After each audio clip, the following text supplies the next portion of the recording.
Сәлем қыздар, мен бүгін сіздермен осындай өте керемет асқабақтан дайындалатын пирогтың рецептімен бөлісетін боламын. Ең алдымен ертілген сары майымызға тұзымызды, содамызды және сүтімізді құйып, барлығын араластырып аламыз. Оның үстінен ұнымызды салып, қолымызбенен осындай жұмсақ етіп қамыр елеп, бетін жауып, холодильникке 15 минутқа қойып қоямыз. Өздеріңіз білесіздер, қазір асқабақтың сезоны. Осы пирогты сіздерге жасауға ұсынамын. Одан соң асқабақтарымызды осылай кубиктап турап аламыз.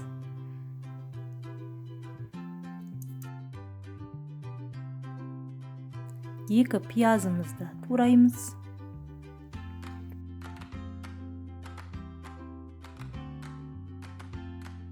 Қара бұрышымызды себеміз. Оның үстіне дәміне қарай тұзымызды салып, барлығын жақсылап араластырып аламыз. Қамырымызды екі бөлікке бөлеміз. Домалақ етіп жайып аламыз.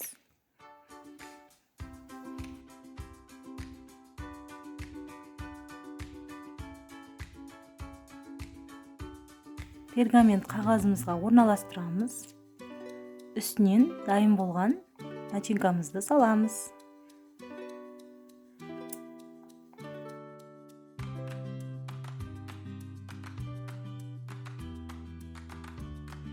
Барлығын біркелкі етіп жайып шығамыз.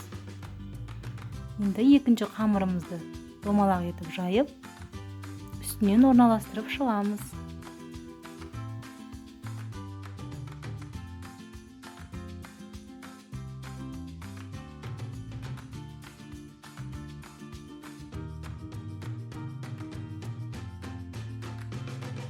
Осылай қолымызбенен жан жақтарын бекітіп шығамыз.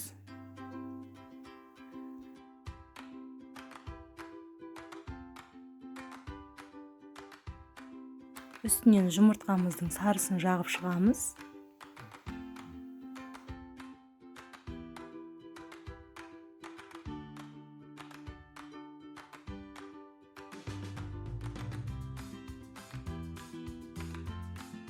Пышағымызбенен кішкене етіп төрт жағынан кесеміз. Ауа кіріп, әдемі болып пісу үшін оның үстінен кунжут немесе мак сепсеңіздер болады. Қызып тұрған пешімізде 200 градуста 25 минут пісіріп аламыз. Біздің пирогымыз пісіп шықты. Осындай өте әдемі болып шығады. Міндетті түрде жасап көріңіздер. Менің видеоларыма лайк басып, тіркеліп, қоңыраушаны басуды ұмытпаңыздар.